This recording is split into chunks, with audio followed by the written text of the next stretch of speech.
Hi guys, you are most welcome in my channel. Today we shall study the novel Animal Farm, which is written by George Orwell. तो friends, आज हम animal farm novel जो George Orwell जी के द्वारा लिखा गया है इसका अध्ययन करेंगे।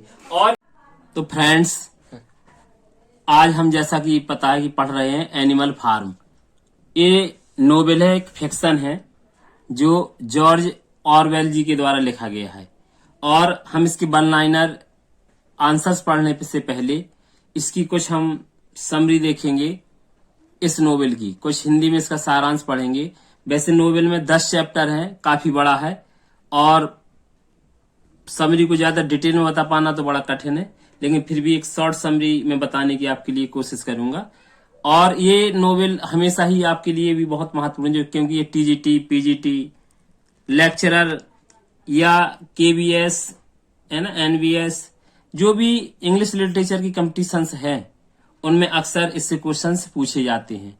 और जो बुंदेलखंड यूनिवर्सिटी जो झांसी की जो सिलेबस है उसमें भी बीए द्वितीय वर्ष में ये सिलेबस में रखा गया है और उनके जो बहुविकल्पी क्वेश्चंस आते हैं उसके लिए महत्वपूर्ण है। तो आइए हम इसकी समरी इन हिंदी देखते हैं। पहले, प्रस्तुत उपन्यास एनिमल फार्म जॉर्ज ऑरवेल के द्वारा लिखा गया है। एनिमल फार्म का प्रारंभिक नाम मैनर फार्म था, जिसका मालिक जॉन था। उसकी दास्तां में अनेकों जानवर रहते थे। जॉन एक पक्का शराबी था, इसलिए वह जानवरों की सही देखभाल नहीं करता था। वह जानवरों को निर्दयता पूर्वक पीटता था, इसलिए जानवर उसके खिलाफ विद्रोह कर देते हैं। सभी जानवरों में सुअर सबसे शक्तिशाली तथा उन्हें बुद्धिमान माना जाता है। इसलिए स्नोबॉल तथा नेपोलियन, जो 2 सुअर थे, वो जानवरों के नेता बन जाते हैं।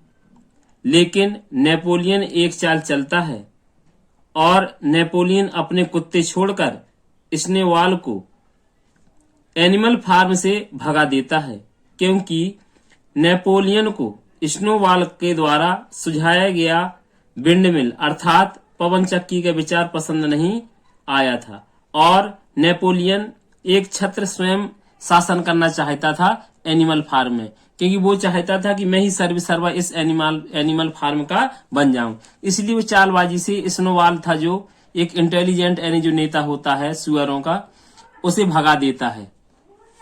अब नेपोलियन इस फार्म का तानाशाह बन जाता है और विंडमिल पवन चक्की का निर्माण पुनः शुरू कराता है।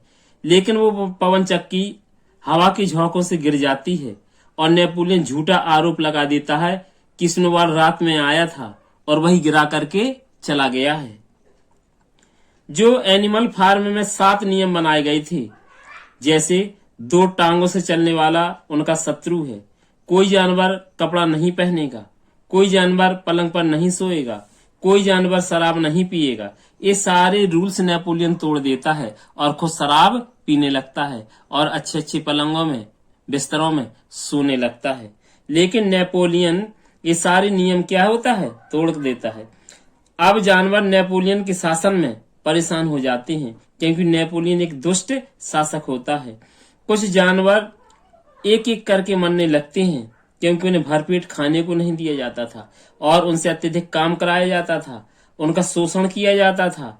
इस तरह सभी जानवर नेपोलियन के निरंकुश शासन में अपने आप को पुनः गुलाम समझने लगते हैं। तो फ्रेंड्स, ये थी यानी आपकी एनिमल फार्म की कुछ सारांश। देखते हैं वन लाइनर आंसर्स अब हम पढ़ेंगे। एनिमल फार्म जॉर्ज ऑरवेल, इनका जो जन्म 1903 में हुआ था और 1950 में इनकी डेथ हो गई थी। What is the real name of George Orwell, यानी जॉर्ज ऑरवेल इनका ये निक नेम है। इनका वास्तविक नाम क्या था? तो इनका नाम था Eric Arthur Blair. George Orwell was born on 25 June 1903 Motihari, a town in Bengal in India, now East Champaran in Bihar, India. और इनका जो जन्म हुआ था जो पश्चिम बंगाल में पहले ये क्षेत्र पड़ता था मोतिहारी। इंडिया भारत में ही इनका जन्म हुआ था। George Orwell was died on, और इनकी मृत्यु कब हुई थी? 21 जनवरी 1950, university college hospital London England. और 21 जनवरी 1950 को इनकी मृत्यु हुई थी। कहां पर? यूनिवर्सिटी कॉलेज हॉस्पिटल लंदन में इनकी मृत्यु हो गई थी। हिज रेस्टिंग प्लेस वाज, इन्हें कहाँ रेस्टिंग किया गया था, है ना, इन्हें कहां पर यानी दफन किया गया था, बरीड किया गया था? तो सटन कॉर्टिनी, ऑक्सफोर्डशायर, इंग्लैंड। अगला, हिज ऑक्यूपेशन वाज, इनका व्यवसाय, तो नॉवलिस्ट भी थे, उपन्यासकार थे और एसिस्ट, निबंधकार भी थे, जर्नलिस्ट, पत्रकार एंड क्रिटिक और आलोचक थे। हिज अल्मा मैटर वाज, इन्हें जहां शिक्षा प्राप्त की क्या कहां से? तो है ईटन कॉलेज से। हिज स्पॉस, और इनकी स्पॉस बताने इनकी पत्नी, इन्हें 2 शादियां की थी। पहली पत्नी थी इनकी एलिन ओ शॉनेसी, जो इन्हें मैरिज की थी उनसे यानी 1915 में, और डेथ हो गई थी 1945 में। और फिर इससे उम्र के अंतिम पड़ाव में भी इन्होंने शादी कर ली थी। सोनिया ब्रॉननेल, इनने इससे शादी की थी 1949 में, और इनकी डेथ हो गई थी 1950 में। George Orwell's father was an, George Orwell के पिता क्या थे? Officer in the customs and excise department at Motihari, यानी भारत में ये ऑफिसर थे, इन विभाग कस्टम से ऑफिसर थे। After retirement his family went away for England, जब इनके पिता का रिटायरमेंट हो गया तो ये पुनः कहां चले गए थे? फिर इंग्लैंड चले गए थे।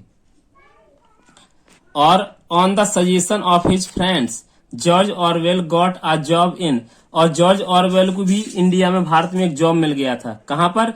द इंडियन इंपेरियल पुलिस, यानी एक पुलिस में मिल गया था, है ना, ये पुलिस ऑफिसर बन गए थे। So he was sent to Burma, यानी इन्हें बर्मा, है ना, बर्मा जो देश है जो भारत का पहले अंग था, वहां भेजा गया। Where he continue to serve from 1922 to 1927, 1922 से 1927 तक इन्होंने पुलिस में सेवा की, यानी बर्मा में। George Orwell was very eager to become a great writer, ये बहुत उत्सुक थे कि उन्हें एक महान राइटर बनना है ना। सो ही वेंट टू, कहां चले गए थे? पेरिस, फ्रांस चले गए थे। Where he could write some articles, जहां उन्होंने कुछ लेख लिखे एंड बुक्स लिखी हैं। George Orwell also worked as a teacher, इन्होंने एक अध्यापक के रूप में भी काम किया है इन प्राइवेट स्कूल में। कब से कब तक किया है? 1929 अप टू 1935, इस बीच में इन्होंने काम किया है। और 12वां पॉइंट पढ़ेंगे, he published his book down and out, उन्होंने एक किताब पब्लिश की down and out in Paris में की थी, एंड लंदन इन 1933, और लंदन में कब आई? 1933 में। His second book was the road to Wigan pier, ये इनकी सेकंड बुक थी, which has autobiographical elements of his school days, school days के आत्मकथी टाइप की एलिमेंट्स इस बुक में इनकी। Sonia Brownell was editorial assistant in the George Orwell's magazine, और जो सोनिया ब्रोनेल थी जो एडिटोरियल असिस्टेंट थी, यानी जो संपादकीय यानी सहायक थी इनकी, और किस पत्रिका के लिए काम किया करती थी इनके साथ में? Horizon. His novel 1984 was published in year 1949, अर्थात इनका एक नोवेल है जिसका नाम है 1984, ये नोवेल का नाम है। ये कब पब्लिश हुआ था, प्रकाशित हुआ? 1949 में हुआ था ये। जॉर्ज ऑरवेल वाज डाइड, और जॉर्ज ऑरवेल कैसे ये मर गए थे, है ना, तो ये हेमरेज से मर गए थे, haemorrhage. George Orwell was opposite to, किसके खिलाफ थे हमेशा? टोटेलाइटेरियनिज्म, अर्थात अधिनायकवाद के खिलाफ थे हमेशा। हिज ग्रैंडफादर वाज, उनके ग्रैंडफादर कौन थे, है ना, तो Thomas Richard Arthur Blair, who was a clergyman, माने पादरी, जो पादरी थे। जॉर्ज ऑरवेल्स फादर नेम, उनके जॉर्ज ऑरवेल के पिता का नाम क्या था? Richard Walmesley Blair. George Orwell's mother name was Ida Mabel Blair. George Orwell drew his experience in the Burma police in the novel, यानी कौन सा ऐसा नोवेल है जब भी बर्मा में एक पुलिस के तौर पे इन्होंने जब इन सेवा की है तो इन्होंने कौन सा लिखा था, देखते हैं क्या लिखा है। बर्मीज डेज, तो बर्मीज डेज इनका जो नोवेल है जो 1934 में आया था, है ना, वो बर्मा में जो पुलिस सेवा के दौरान एक्सपीरियंस पर लिखा गया है। और इनके दो ऐसे भी हैं जो उसी एक्सपीरियंस पर आधारित हैं। पहला है अ हैंगिंग 1931 में एंड शूटिंग एन एलिफेंट 1934 में, 1934 में आया था शूटिंग एन एलिफेंट। ये आपने पढ़े होंगे किसी न किसी यानी क्लास में। How the poor die is an essay, इनका निबंध है ये, और ये कब आया था, 1946 में इन्होंने लिखा था। इन 1932 George Orwell became a teacher at, यानी 1932 में एक अध्यापक हो गए। कहां पर, किस स्कूल में थे, the Hawthorns high school. Killing is his essay, killing इनका एक निबंध है जो कब पब्लिश हुआ था, 1932 में। In 1935 his novel was published a clergyman's daughter, यानी 1935 में इनका एक नोवेल आया था जिसका नाम था अ क्लर्जीमैन्स डॉटर, है ना, तो ये आया था 1935 में। इन विच न्यूज़पेपर, यानी कौन से समाचार पत्र में, ही वर्कड इन इंडिया, उन्होंने भारत में काम किया है एक समाचार पत्र में। और कौन सा समाचार पत्र था वो, द पायनियर, जो कहां से निकलता था, published from Lucknow in India, जो लखनऊ में, लखनऊ से भारत के लखनऊ यानी उत्तर प्रदेश की जो राजधानी, वहां से क्या होता था, ये प्रकाशित होता था। हिज इम्पोर्टेंट वर्क्स, इनका जो महत्वपूर्ण जो उनके नोवेल हैं देखें, ये हमेशा कंपटीशन से पूछे जाते हैं। बर्मीज डेज 1934 इसमें पब्लिश हुआ था। A clergyman's daughter 1935, keep the aspidistra flying 1936, coming up for air 1939, animal farm 1945, ये 1945 में पब्लिश हुआ है।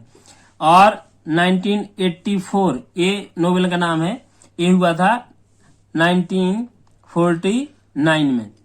अब हम इस एनिमल जो फार्म जो हम इस जो इनका नोवेल है उसका मेन पॉइंट देखेंगे इसमें कि एनिमल फार्म की मेन पॉइंट सिलेक्टेड क्या हो सकती है जो आपके एग्जाम के लिए महत्वपूर्ण है। Animal Farm was written in 1944, जो एनिमल फार्म जो नोवेल है वो 1944 में लिखा गया था। Animal Farm was published in 1945, और जो प्रकाशित हुआ था 1945 में। Animal Farm has the total chapters 10, इसमें पूरे जो टोटल चैप्टर हैं 10 चैप्टर हैं इस नोवेल में। Mr Jones was the owner of the Manor Farm, Manor Farm का मालिक था, बाद में इसका नाम बदल करके क्या रख दिया जाता है, Animal Farm. Major is an old, जो मेजर होता है वो क्या था, यानी एक बोर था, यानी इसमें सुअर था वो। Bore is the symbol of, आखिर जो वो बोर है ये क्योंकि रूस की क्रांति पर लिखा गया है, रूस से रिलेटेड है ना, तो इसमें दिखाई जो बोर है वो किसका सिंबल था, निकोलस द्वितीय का था, Nicholas second. There are two great leaders are in this novel, इस एनी नोवेल में दो महान नोवेल नेता कौन है, तो टू पिक्स, दो सुअर हैं, पहला है नेपोलियन एंड दूसरा है स्नोवाल। मॉली वाज ए, इसमें मॉली इस नोवेल में क्या है, एक मेयर, एक घोड़ी है। म्यूरियल वाज अ गॉट, एक म्यूरियल एक बकरी का नाम है। And she reads the news well, जो बहुत अच्छी तरह से न्यूज पढ़ती है, समाचारों को पढ़ती है, एक्सपर्ट है समाचार पढ़ने में ये, है ना। देखें पिलकिंगस्टन एंड फ्रेडरिक, ये दोनों क्या है, तो they are the owner of Foxwood farm, एक फार्म और दिखाया गया है नोवेल में, उसके मालिक होते हैं। Who makes a plan to held a windmill, पवन चक्की लगाने के विचार कौन देता है ना, जिससे श्रम की बचत हो सके, Snowball. Who was opposite to held a windmill, आखिर पवन चक्की न लगाने के यानी विरोध में कौन होता है कि न लगाई जाए, तो नेपोलियन होता है, जबकि बाद में खुद यही काम करने लगता है, वो भी यानी पवन चक्की लगवाने लगता है। Benjamin is an old, Benjamin कौन है? एक बूढ़ा गधा है। Who is symbol of intelligence people of society, जो किसका प्रतीक है? समाज के बुद्धिमान लोगों का प्रतीक है। विलू वेल, these are 3 dogs who and were always faithful to Napoleon, ये नेपोलियन की 3 डॉग्स हैं या बॉडीगार्ड हैं। अगर कुछ विद्रोह करता है ना, तो नेपोलियन अपने ब्लू वेल नाम के जो कुत्ते होता है उनको छोड़ देता है और वो उस पर अटैक कर देते हैं, है ना। और ब्लू वेल इतने हट्टे कट्टे कुत्ते हैं कि सारे जानवर इनसे डरते हैं। Boxer, he was a laborious cart horse, ये क्या था? एक गाड़ी खींचने वाला क्या था? कार्ट हॉर्स था, एक बॉक्सर नाम था उसका घोड़े का। It is symbol of hard working people, ये किसका प्रतीक था? परिश्रमी लोगों का प्रतीक था। अब clover, she was a companion of boxer, boxer की वो साथी थी। और सी वाज एन इलिटरेट, लेकिन बेचारी वो पढ़ी लिखी नहीं थी, इलिटरेट थी Clover. Who is the owner of the farm Pinchfield, और पिंचफील्ड जो फार्म होता है उसका मालिक कौन होता है? फ्रेडरिक होता है। जेसी, ही इज अ डॉग, जेसी कौन है? एक डॉग है। Who attacks on hence and sheep, जो मुर्गियों पर और भेड़ों पर आक्रमण करता है। Napoleon, he was a Berkshire bore, एक सुअर होता है वर्कशायर का। Who becomes the leader of animals, जो क्या बन जाता? जानवरों का लीडर बन जाता, क्योंकि ये बोर सुअर अपने आप को ज्यादा बुद्धिमान मानते थे, यानी उसको। विम्पर, अब इसमें विम्पर कौन है? तो ही वाज अ मेडिटेटर, वो मध्यस्थ होता है between human beings and animal, यानी इंसानों के बीच का और जानवरों के बीच मध्यस्थ का जो काम करता है। मोजिजिज, ही वाज ए टेम रेवन, वो एक पालतू काला कौवा होता है। Who was favourite of Mr Jones, का फेवरेट होता है। और ये क्या होता है? ये जासूसी करता है। Old Major, he was a bear, एक भालू था ये, है ना, रीच था। एंड सिंबल ऑफ, किसका ये सिंबल दिखाया गया इसमें? कार्ल मार्क्स, कार्ल मार्क्स का इसमें सिंबल दिखाया गया, प्रतीक। Napoleon was the symbol of, इसमें नेपोलियन इस नोबेल में किसका सिंबल दिखाया गया है? स्टेलिन, ये रूसी नेता हैं। This novel was influenced by, और यह जो नोवेल किससे प्रभावित है? कम्युनिज्म ऑफ रसिया, यानी रूस का जो साम्यवाद था, आंदोलन था, उससे प्रभावित है। इट इज फनी एलिगरी, है ना, एलिगरी है। विच सोज, एलिगरी वो होती है जहां पर हम किसी की चीज को यानी किसी से यानी क्या करते हैं? प्रतीकात्मक तौर पर यानी बना करके उसको यानी डिटेल से लिखते हैं कि पता नहीं चलता किसके ऊपर लिखा जा रहा है, प्रतीकात्मक बना देते हैं और छिपा हुआ रहता है पूरा सेंस। तो ये पॉलिटिकल अप्स एंड डाउन्स पर लिखी गई है। इट वाज अ सैटायर, एक व्यंग है, किसके खिलाफ? अगेंस्ट रशियन रेवोल्यूशन, यानी रूस की क्रांति पर एक व्यंग है। रेवोल्यूशन मान होता है क्रांति, रशियन माने रूस की। This novel was much liked in the country, अर्थात ये जो नोवेल था जॉर्ज ऑरवेल जी का, किस देश में सबसे ज्यादा पसंद किया गया था? तो अमेरिका में ज्यादा पसंद किया गया था। The story of the novel begins with, जो इस नोवेल की कहानी शुरू होती कहां से होती है? द रिवोल्ट ऑफ एनिमल्स, यानी जानवरों के विद्रोह से शुरू होती है। रिवोल्ट माना होता है विद्रोह। What was the former name of Animal Farm, Animal Farm का जो पूर्व नाम क्या होता है? मैनोर फार्म होता है। What was the colour of flag of Animal Farm, जो एनिमल फार्म में एक फ्लैग स्थापित करते हैं कि हमारा एक झंडा होगा, वो झंडे का रंग क्या होता है? ग्रीन होता है। उसके अंदर जो चित्र बनाए जाते हैं, सिंबल बनाया जाता है, उसमें सींग होते हैं और खुर होते हैं, यानी हॉर्न्स एंड हुफ्स होते हैं। The wind mill is the symbol, जो पवन चक्की है किसका प्रतीक मानी गई है इसमें, है ना, पवन चक्की। देखें, first 5 years plan of Russia, रूस की जो 5 वर्षीय योजनाएं थी उनका प्रतीक है। How many commandments in the Animal Farm, Animal Farm में यानी जो कमांडमेंट्स होती, घोषणाएं होती, वो कितनी थी? कितने रूल्स बनाए गए थे, है ना, कि कोई जानवर कपड़े नहीं पहनेगा, कोई जानवर बिस्तर पर नहीं सोएगा, कोई जानवर शराब नहीं पिएगा, कोई जानवर किसी जानवर की हत्या नहीं करेगा, है ना, 2 टांग वाले हमारे दुश्मन होंगे, ये सारे रूल्स। तो कितने होते हैं कुल मिलाकर के? 7, यानी 7 रूल्स थे। बेंजामिन स्टैंड फॉर, बेंजामिन किसके लिए है? इंटेलेक्ट, एक बुद्धि का प्रतीक है क्योंकि इंटेलिजेंट होता है वो। और स्कॉलर वाज अ ग्रेट, क्या होता? फ्लैटर, एक चापलूस था बहुत बड़ा। All the pigs were fond of, सारे सुअर जो किस चीज के शौकीन थे? वाइन, शराब पीने के शौकीन थे बहुत ज्यादा। Snowball is the symbol of, snowball जो किसका सिंबल दिखाया गया है, रूसी नेता का, किसका, कौन सा ऐसा रूसी नेता है जिसका सिंबल दिखाया गया है, तो ट्रेट्स्की है ना, इसका दिखाया गया है। Scholar, scholar is the symbol of, किसका है, गोवेल्स, ये भी एक रूसी नेता था, उसका प्रतीक है। How many human characters are in this novel, यानी पूरे नोवेल में सारे में जानवर जानवर दिखाए गए, लेकिन इसमें ह्यूमन मानवीय कैरेक्टर कितने दिखाए गए हैं ऑरवेल जी के द्वारा, सिर्फ 4 कैरेक्टर्स हैं इसमें। स्नोबॉल वाज अ ग्रेट, एक बैरियर था, महान योद्धा था। Snowball was also an impressive, और एक प्रभावशाली क्या था स्नोबॉल, ऑरेटर यानी वक्ता था, बहुत अच्छा बोलता था ये। Who was the charge of destroying the windmill, यानी कौन चार्ज लगाता है, आरोप लगाता है, यानी नष्ट करने के लिए कि उसने नष्ट की है ना, तो स्नोबॉल पर चार्ज लगाया जाता है कि उसने पवन मिल यानी पवन चक्की को क्या कर दिया, विंड मिल को नष्ट कर दिया है। तो फ्रेंड्स, आई होप, आशा है कि आपको ये जो मैंने वन लाइनर क्वेश्चंस आपको यानी एनिमल फार्म के यानी आपको पढ़ाए हैं, आपको पसंद आए होंगे, और निश्चित ही आपके लिए यानी जो आगामी जो आपकी परीक्षा टीजीटी, पीजीटी, लेक्चरर या केबीएस, जो भी आप इंग्लिश लिटरेचर का एग्जाम से देते हैं, आपके लिए महत्वपूर्ण होगा।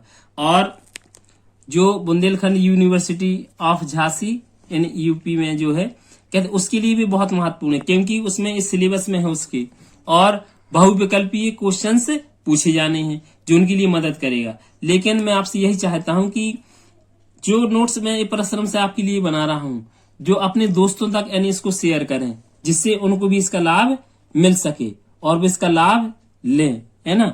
और हमारे चैनल को आप सब्सक्राइब भी कर लें, जिससे कि आने वाले, जैसे हमारा कोई भी वीडियो हम अपलोड करते हैं तो आपको तुरंत ही नोटिफिकेशन मिल जाएगा। जरूरत नहीं है आपको कहीं से यानी कोई लिंक यानी शेयर करे, है ना, आप खुद ही यानी तुरंत यानी देख लेंगे उस वीडियो को। थैंक्स।